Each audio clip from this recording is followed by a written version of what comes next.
The White House is genuinely putting propaganda on their website and their Instagram, and no one's saying anything. I do not find the Democrats' TikTok page or most of their social media funny. All the propaganda, and they would show you all the propaganda that they would make, and it was awful. It's a meme. You guys are so dramatic. Like, what?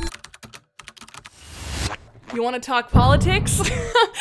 Just kidding. I'd rather not. I know that we're all feeling really overwhelmed in today's world, rightfully so. Today, I want to touch on something that caught my attention that is not as intense as what is going on the rest of the globe. I want to talk about modern day propaganda. You know, when I say that out loud, actually, it does sound like a pretty big issue. But today, we are going to be deep diving into the TikTok account of both Democrats and Republicans. I know, this is going to be a really interesting second video to be posting on this channel. I am going to try my best to keep this very moderate without picking sides. Of course, I have my bias. I mean, you could probably tell what it is by looking at me, but I think that we can all agree by the end of this video that what is being posted on both sides is kind of diabolical, and what I believe is modern propaganda through memes and edits. When I say propaganda, that does not mean that all of this content is false. I'm not going to sit here and determine each video's legitimacy. That is for plenty of other political YouTubers to decide upon. I am simply looking at the fact that both sides are using short form content to catch your attention and provoke a response. They just provoked a response. What the heck? What the hecky wacky? Like I said, gonna try to keep my own political views out of this. And now that we have all of those disclaimers out of the way, let's watch some TikToks, shall we? If you are chronically online, you've probably seen this video going around of an edit of people being deported to an audio from the Polar Express. Yeah, no, this video is gonna be an interesting one for sure. That edit is what originally caught my eye to make this video. There was a decent amount of backlash to this, especially on TikTok, because first off, an obvious one, it's kind of unprofessional, doesn't matter which side you're on, to be posting such serious issues in such a lighthearted way. I mean, Polar Express, guys, like, this is a children's movie, you know, Christmas, like, good vibes all around, and we are talking deporting people, affecting people's real lives, doesn't matter which side of the aisle you're on, and we're making an edit to it with Polar Express music. I'm sorry, huh? Feels insensitive to make such a lighthearted video about it, but I guess that is what I'm doing. I mean, I'm trying to make a lighthearted video on politics. I guess I'm no better, and they even had the audacity to put an outro at the end of the video, the White House signing off from the Polar Express edit. This all just feels very dystopian and something like straight out of the Hunger Games. I know that's like a really far conclusion to jump to, but this is the type of stuff you would assume would happen far, far away in the dystopian future, not 2026. Like, when did we get here? There was another popular deportation edit, which an insane sentence, to Wicked's Defying Gravity song. They really did their research on this edit because the caption was even holding space for this, which is in reference to a popular meme that went around from the Wicked press tour when they were all like, people are holding space for the lyrics of your music, they're really holding space for it. Oh, I didn't know that was happening. So yeah, they really did their research. This person honestly should get promoted because, I mean, they're sticking to a theme. They're committing to the bit. And I don't just think it's crazy because it's Republicans doing this. I think it's crazy to intertwine memes with big issues to push your own agenda. But of course, to make this fair, we're gonna switch over to some unhinged posts from the Democratic account. Yeah, everyone is guilty when it comes to this. Everybody. Because their most recent TikTok at the time of posting this was an Animal Crossing video where they flamed Trump, calling him out on his cognitive decline and relations with Jeffrey Epstein. I'm sorry, Jeffrey Epstein, cognitive decline in Animal Crossing. That was not on my 2026 bingo card, sorry. But I gotta say, the Democrats have a lot more TikToks blaming Trump. I mean, they are on top of it. Like this one, an edit of Trump's hand. It's 2026. Like, if you would have told any past generation that this is what politics and news would look like, I mean, would they believe you? That we're taking photos of the president's hand and putting them in an edit, which I can't play because of, you know, copyright issues, but like my dad, my grandpa, my grandma, they would all be appalled by this. They probably wouldn't understand even what is going on in the video. I mean, it's obvious who this is for. This is obviously for the younger generation. There's no question about that. They know who the audience is. It's it's TikTok. I gotta say, like, it does make me laugh. They definitely hit the target audience because when I'm scrolling and I'll see these, I'll be like, you know, do a little giggle, but I'm giggling not because of the topic itself. I'm giggling because of the irony that this is being posted by an official government account. Like, there was a meeting somewhere in the White House for this probably, where all the most important people sat in a little room eating their really expensive White House muffins and were like, you know what? We need to start a TikTok page. We need to get some B-roll of people being deported and being flown away on planes, and we need to put that to the sound of Defying Gravity by Wicked. I wish I was in the room when that happened. I wish I was in that room. That's like a real thing that probably did happen though. Like, they probably did sit in a room and discuss this and said, yeah, good idea. But even though I personally think it's unprofessional to post stuff like this, I gotta admit it worked. You know those videos where they put a Reddit story on top of like slime or a Minecraft obby? Well, don't worry, these accounts are on top of that too. They are aware of our 2-second attention span and they're here to take advantage of it because they just recently, like in the past few months, posted an informational video talking about, actually it doesn't really matter what they're talking about, spreading information with a Roblox obby in the background. Should I repeat myself? Like a Roblox obby in the background. But it works. People are more likely to sit and watch through the whole thing simply because it really catches the attention. I mean, the bizarreness and sheer craziness that comes from an official account, and also it's just like entertaining to watch. Like, you know, we love a little good Roblox obby. I mean, I can't blame them for adapting to modern media. I mean, the younger generation, my generation, me, I'm not really sitting down and like reading the Washington Post while drinking my coffee or sitting on the toilet. I'm scrolling on TikTok. So the people behind this aren't dumb. They know what they're doing. That's why I'm calling it modern day propaganda, because it's the same thought just through a different outlet. So, okay, I do want to watch some of these with you guys because we need to go over the comments too. The comments are just as funny. I don't know if funny is the right way to describe this because it's ironic. I don't want to say it's funny, but it's ironic because what is going on? The White House with 5.1 million followers. Welcome to the golden age of America. Man, I don't know when the definition of the golden age became posting on TikTok daily, but okay.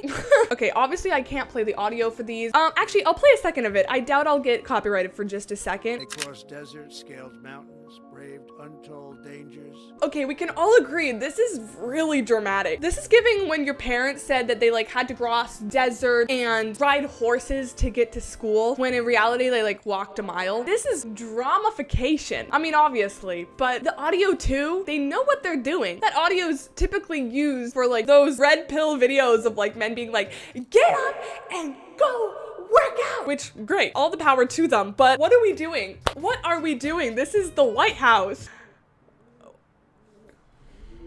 What's the weather look like? Looks like you're gonna need an umbrella. It's a little bit icy. I don't even want to watch that actually. It kind of makes me uncomfortable. Yeah, we got more edits. Like, they did not stop with the Polar Express. They said, we know what you guys want. Giving you edits of ice. I don't want that. I really don't want that.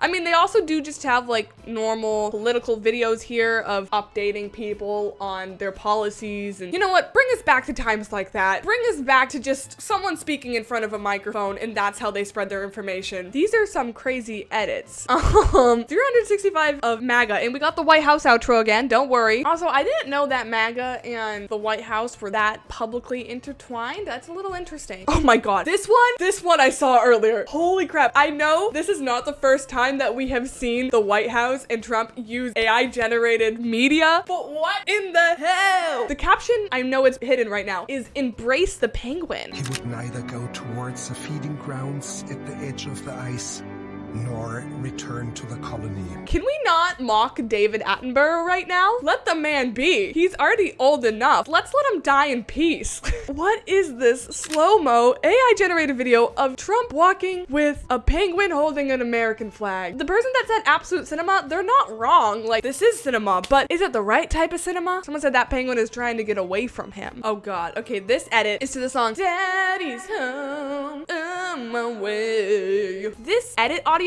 is reserved for Pedro Pascal only, okay? I don't want to be seeing none of y'all making edits to no other old men on here, okay? I just looked up Ice ASMR because that's one of the videos they have, and I realized that I'm only actually just gonna get ASMR of Ice, which thank god. Honestly, when you look up Ice ASMR, that is what should show up. Man, they are hopping on every single trend. This might even be a cash grab.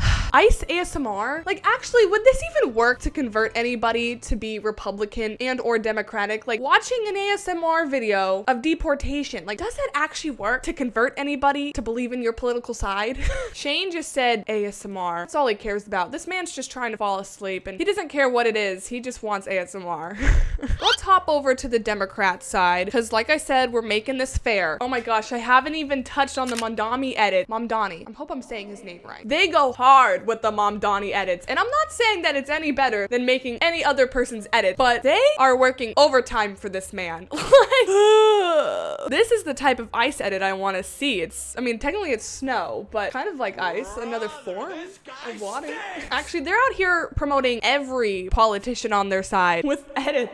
Are we cooked, chat? Are we cooked? At the end of the day, what are we doing this for? Can't we all just sing Kumbaya and be friends? Why? Why do we have to make Wii Sports edits? Oh, and this. They are tapping into every meme. Sonic says, this is your reminder that the Trump administration has, oh, okay, I missed it. It doesn't matter. It doesn't matter what they're saying. The idea is that it's propaganda. I'm not saying it's fake. I'm just saying it's being used to convict a certain emotion out of you and to grab your attention, which it's up to you to determine whether or not you think that is morally right or wrong. I can see on both sides how this could be helpful. It is good for people to adapt to new media, to get their information out there to people that usually would not be getting that information. But I also just feel like it's a little insensitive. I don't know. Maybe I'm just being dramatic. This is my favorite one though. It's so beautiful. It's just art. Honestly, it's just art. Like, look at that. I had to save these onto my phone, guys. These are on my phone. I'm excited for this video to be done so I can delete them from my camera roll. But I will admit, I am low-key jealous of whoever job it is to run these accounts. They must be the highest paid social media manager in the entire country. I have a question. Are we using tax dollars to pay them? Is my taxes going to pay these social media managers to make edits of how much the first lady and the president love each other? That actually did happen. They are making those edits too. Imagine meeting someone and they tell you, I'm a social media manager for the White House. Okay, so I did some research and it turns out the White House page is managed by Office of Digital Strategy, or the ODS for short, which sounds more like a war plan than a social media manager, but okay. Their job is to oversee official online communications, social media, and creative content for the president and the administration. The account was launched in August of 2025 to spread messages for the Trump administration. So I guess these accounts weren't even around really before, which I didn't know that. Also take it with a grain of salt. This was the first thing that came up when I searched it on Google. So technically it's AI that told me that. So take it with a grain of salt. Anyway, you're probably also wondering who runs the Democratic TikTok account that is managed by no other than the Biden-Harris re-election campaign. So I think that probably means that they put their money into hiring people to run that account. I need it in girl math. Like, I need you to tell me what it means. I'm not fluid in political talk. So, well, in conclusion, I don't think it matters which side of the aisle you are on. I think we can all agree that it's kind of sickening to watch memes and edits being made of real people's issues. I mean, they're using TikTok to sensationalize and score political brownie points. In the 1900s, it was a poster on the electric pole outside your house. And in today's world, it is videos being served to you by your For You page. The same idea, just different font. Well, I want to thank you guys for watching this video if you stuck to the end. I'm sorry that I dived into politics. Honestly, really hard to avoid in today's world, especially right now. So please take it all with a grain of salt. It is all personal opinion. Let me know your personal thoughts below in the comments. I am very curious to see what you guys have to think about this, whether or not you think it is a net positive or negative to be using TikTok to promote political issues. Anyway, that's it. Thanks for watching, guys. I'll see you all later. Bye!